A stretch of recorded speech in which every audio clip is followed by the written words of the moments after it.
Hello साथियों, नमस्कार। कैसे आप सब? उम्मीद करता हूँ आप अच्छे होंगे। आज हम भारतीय संविधान में अनुच्छेद के बारे में चर्चा करेंगे, क्योंकि यह एग्जाम की दृष्टि से बहुत महत्वपूर्ण है। तो साथियों, इस वीडियो को आप लास्ट तक देखेंगे और जो लोग नए जुड़े हैं चैनल को सब्सक्राइब करके बेल आइकन घंटी प्रेस कर लेंगे, जिससे मैं जितनी वीडियो बनाऊँ आपके पास सबसे पहले पहुँचे। और साथियों, इस वीडियो को दोस्तों में शेयर करें और लाइक करें। चलिए देखते हैं साथियों, अब क्या है भारतीय संविधान के अनुच्छेद। देख सकते हैं भारतीय संविधान के अनुच्छेद विवरण। पहला अनुच्छेद क्या है? संघ का नाम और राज्य क्षेत्र पहला है। दूसरे अनुच्छेद में क्या है? नए राज्यों का प्रवेश या स्थापना कोई नया बनाया जा रहा है तो वहाँ दो काम करेगा। अब उसका दो का निरसन। नंबर 3 अनुच्छेद क्या है? नए राज्यों का निर्माण और वर्तमान राज्यों के क्षेत्रों, सीमाओं या नामों में परिवर्तन कोई करना है, नाम में कोई चेंज करना है तो 3 अनुच्छेद काम करेगा। अब अनुच्छेद 4 क्या है? पहली अनुसूची और चौथी अनुसूचियों के संशोधन तथा अनुपूरक परिणामी के विषयों का उपबंध करने के लिए अनुच्छेद 2 और 3 के अधीन बनाई गई विधियाँ। नंबर 5 क्या है? संविधान के प्रारंभ पर नागरिकता संबंधी है। नंबर 6 है पाकिस्तान से भारत में प्रव्रजन करने वाले कुछ व्यक्तियों के लिए नागरिकता के अधिकार दिए जाते हैं। इससे नागरिकता कोई बाहरी आ जाए तो उसको जो है संरक्षण देने के लिए यह अनुच्छेद काम करेगा, अनुच्छेद 6। और 7 क्या है? पाकिस्तान को प्रव्रजन करने वाले कुछ व्यक्तियों के नागरिकता के अधिकार, अनुच्छेद 8। भारत के बाहर रहने वाले भारतीय उद्धव के कुछ व्यक्तियों के नागरिकता के अधिकार। 9 विदेश राज्य की नागरिकता स्वेच्छा से अर्जित करने वाले व्यक्तियों के नागरिकता न होना। नंबर 10 नागरिकता के अधिकारों को बना रहना। नंबर 11 संसद द्वारा नागरिकता के अधिकार का विधि द्वारा विनियमन किया जाना। नंबर 12 परिभाषा। नंबर 13 मूल अधिकारों से अंगत और उनका अल्पीकरण करने वाली विधियाँ। अब देखिए यहाँ से नंबर 14 क्या है? विधि के समझ समानता। नंबर 15 धर्म, मूल वंश, जाति, लिंग या जन्म स्थान के आधार पर विभेद का प्रतिषेध। नंबर 16 लोक नियोजन के विषय में अवसर की समानता। नंबर 17 अस्पृश्यता का अंत। नंबर 18 उपाधियों का अंत। नंबर 19 वाक स्वतंत्रता आदि विषयक कुछ अधिकारों का संरक्षण। नंबर 20 अपराधों के लिए दोष सिद्धि के संबंध में संरक्षण। नंबर 21 प्राण और दैहिक स्वतंत्रता का संरक्षण। 22 कुछ दशाओं में गिरफ्तारी और निरोध से संरक्षण। नंबर 23 मानव और दुष्व्यापार पर बलात्श्रम का प्रतिषेध।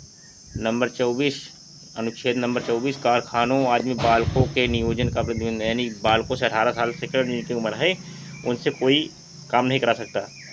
नंबर 25 अंतःकरण और धर्म की अबाध रूप से मानने, आचरण और प्रचार करने की स्वतंत्रता। आप जो है कोई भी धर्म मान सकते हैं।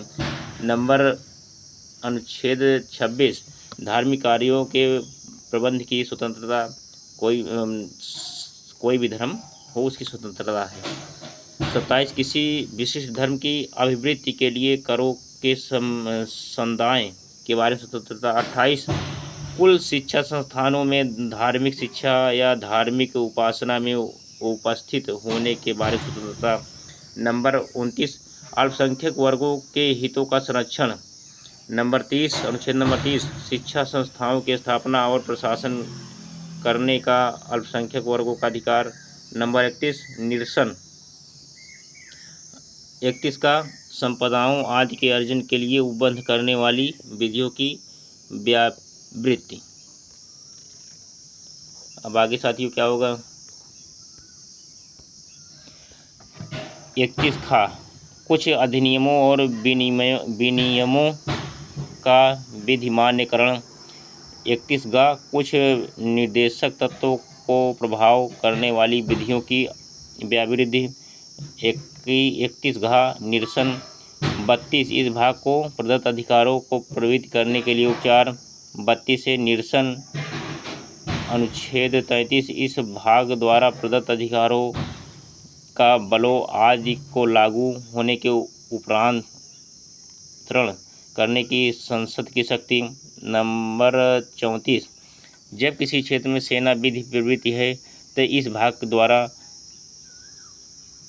प्रदत्त अधिकारों में निर्बंधन। 35 इस भाग के उपबंधों को प्रभावी करने का विधान। नंबर 36 परिभाषा।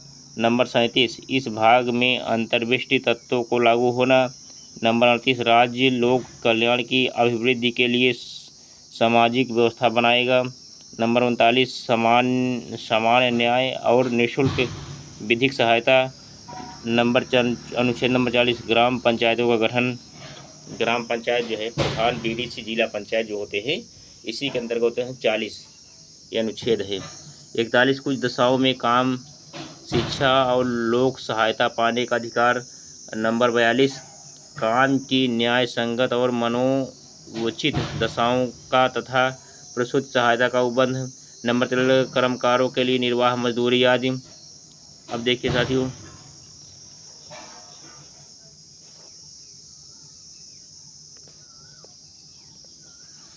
और 43 का उद्योगों के प्रबंध में कर्मकारों का भाग लेना।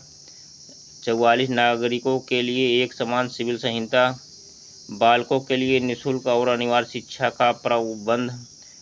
46 पोषाहार स्तर और जीवन स्तर को ऊंचा करने तथा लोक स्वास्थ्य को सुधार करने का राज्य का कर्तव्य।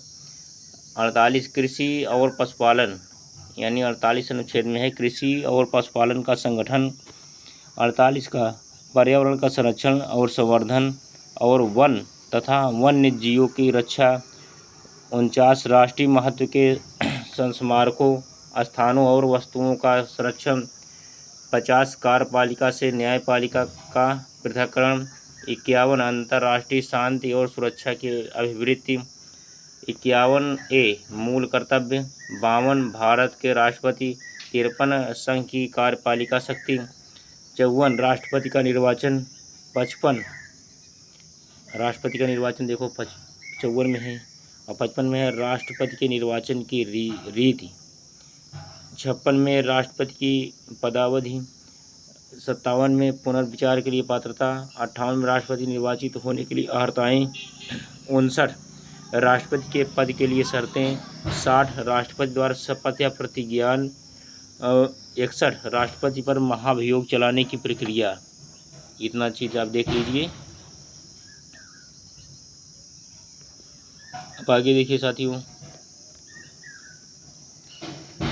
राष्ट्रपति के पद में रिक्ति को भरने के लिए निर्वाचन करने का समय और आकस्मिक रिक्ति को भरने के लिए निर्वाचित व्यक्ति की पदावधि। 63 भारत का उपराष्ट्रपति। 64 उपराष्ट्रपति का राज्यसभा का पदेन सभापति होना।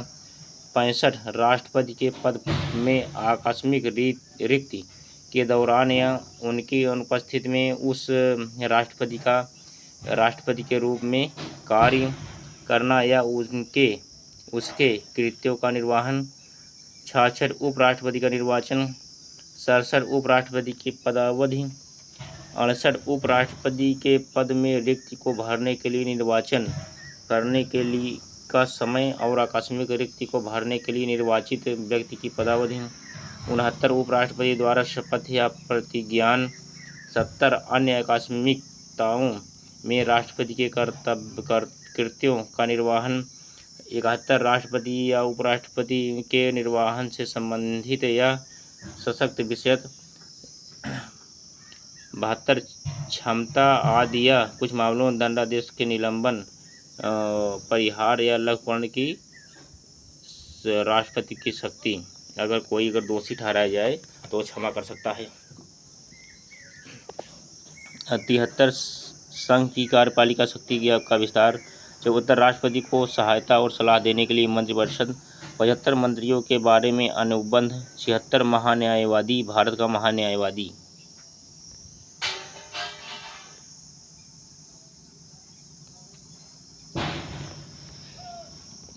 उसके बाद फिर 77 का भारत के कार्य का संचालन 78 राष्ट्रपति को जानकारी देने के लिए प्रधानमंत्री कर्तव्य।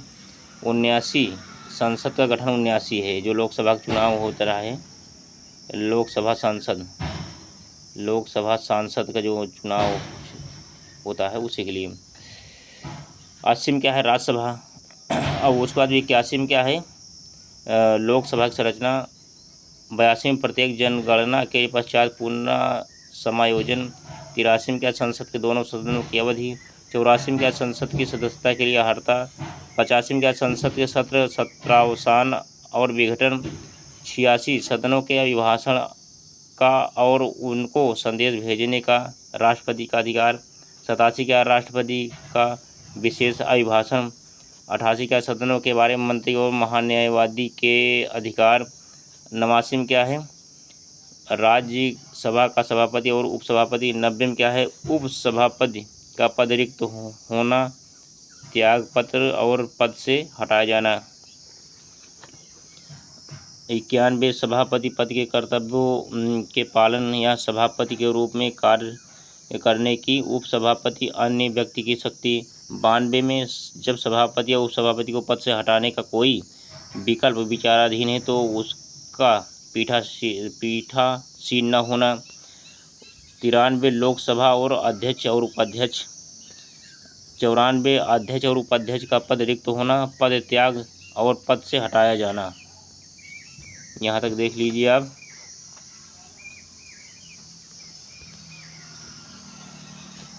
अध्यक्ष के पद कर्तव्यों का पालन करने, अध्यक्ष के रूप में कार्य करने या उपाध्यक्ष अन्य व्यक्ति की शक्ति।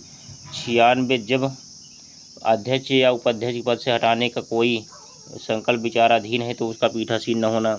सभापति 97 सभापति और उपसभापति, अध्यक्ष और उपाध्यक्ष के वेतन और भत्ते। 98 में क्या है, संसद का सचिवालय। 99 में क्या है, सदस्यों द्वारा शपथ या प्रतिज्ञान। 100 में क्या है, सदनों में मतदान।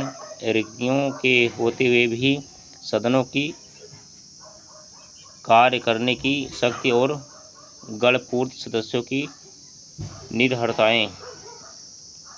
तो साथियों, ये वीडियो हम यहीं तक एंड करते हैं।